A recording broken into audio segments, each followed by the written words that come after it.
एक छोटे से गांव में रामू नाम का एक भोला और मेहनती किसान रहता था। उसका जीवन बहुत साधारण था, लेकिन उसके दिल में अपने बच्चों के लिए बहुत प्यार था। रामू के दो बच्चे थे, बड़ा बेटा मोहन और छोटी बेटी गीता। रामू हर सुबह सूरज उगते ही अपने खेतों में काम करने निकल जाता और शाम को थक कर घर लौटता। उसके पास कोई आधुनिक मशीन या बड़ी जमीन नहीं थी, लेकिन उसके पास हमेशा मुस्कान और अच्छे विचार होते थे। रामू का दिन बहुत जल्दी शुरू होता। सूरज की पहली किरण के साथ वह अपने हल और बैल लेकर खेत की ओर निकल जाता। उसके खेत में गेहूं और चावल की फसल होती थी। रामू अपने खेतों की मिट्टी को बहुत प्यार से जोतता, पानी देता और फसल की देखभाल करता। गांव के लोग उसे मेहनती और ईमानदार किसान के रूप में जानते थे, लेकिन रामू के दिल में हमेशा चिंता रहती थी कि उसके बच्चे अच्छे जीवन में जाएं और उनकी पढ़ाई अच्छी हो। मोहन अब 10 साल का हो गया था और गीता 7 साल की। दोनों बच्चे अपने पिता के साथ खेतों में काम करते थे और स्कूल भी जाते थे। मोहन पढ़ाई में बहुत तेज था, लेकिन गीता को गणित में थोड़ी कठिनाई होती थी। रामू हमेशा दोनों से कहता, बच्चों, मेहनत और ईमानदारी से ही जीवन में सफलता मिलती है, कभी भी धैर्य मत खोना। एक दिन गांव में बड़ी खबर आई।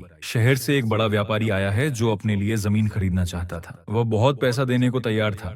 गांव के कई लोग अपने छोटे छोटे खेत बेचने लगे, लेकिन रामू ने सोचा, ये मेरी जमीन है, मेरे परिवार की मेहनत की पहचान है, मैं इसे नहीं बेचूंगा। समय बीतता गया और रामू की मेहनत रंग लाने लगी। उसकी फसल बहुत अच्छी हुई और गांव में उसकी इज्जत बढ़ी। मोहन और गीता भी पढ़ाई में अच्छा कर रहे थे। मोहन विज्ञान में अव्वल आता और गीता को भी धीरे धीरे गणित समझ आने लगी। रामू अपने बच्चों की सफलता देखकर बहुत खुश होता, लेकिन सुख हमेशा स्थायी नहीं होता। एक साल गांव में अनहोनी बारिश हुई और बाढ़ आ गई। रामू का खेत पूरी तरह पानी में डूब गया। फसल खत्म हो गई और परिवार के सामने भूख का खतरा मंडराने लगा। रामू चिंतित हो गया, लेकिन उसने हार नहीं मानी। उसने बच्चों से कहा, बच्चों, मुश्किल समय में ही इंसान की असली ताकत सामने आती है।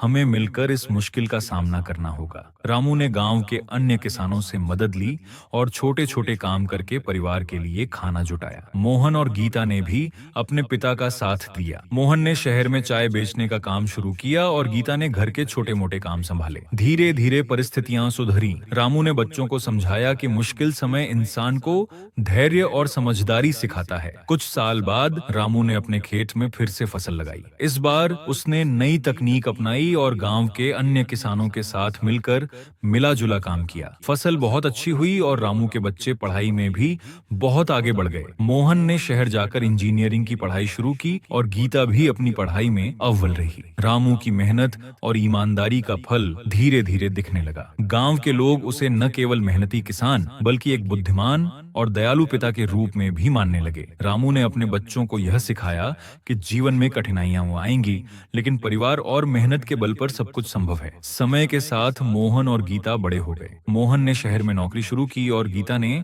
शिक्षक बनने का सपना पूरा किया। रामू अब वृद्ध हो गया था, लेकिन उसका मन हमेशा खुश रहता, क्योंकि उसने देखा कि उसके बच्चे मेहनत और ईमानदारी से जीवन में आगे बढ़ रहे हैं। एक दिन गांव में त्योहार आया। रामू ने अपने बच्चों के साथ खुशियां मनाई। मोहन ने गांव के बच्चों के लिए नई किताबें और गीता ने शिक्षण सामग्री लाई। रामू ने सभी बच्चों को देखकर कहा, बच्चों, यह जीवन का असली सुख है, दूसरों के लिए कुछ करना और अपने परिवार के साथ मिलकर खुश रहना। रामू की कहानी गांव में मिसाल बन गई। लोग उसे सिर्फ मेहनती किसान नहीं, बल्कि एक ऐसा व्यक्ति मानने लगे जिसने अपने बच्चों के भविष्य के लिए हर कठिनाई को पार किया। रामू ने यह दिखा दिया कि भोलेपन में भी ताकत होती है और सच्चाई व मेहनत का फल हमेशा मिलता है। कहानी का यही संदेश है, चाहे परिस्थिति कैसी भी हो, परिवार, मेहनत और ईमानदारी के साथ जीवन बिताइए, सफलता निश्चित रूप से मिलेगी।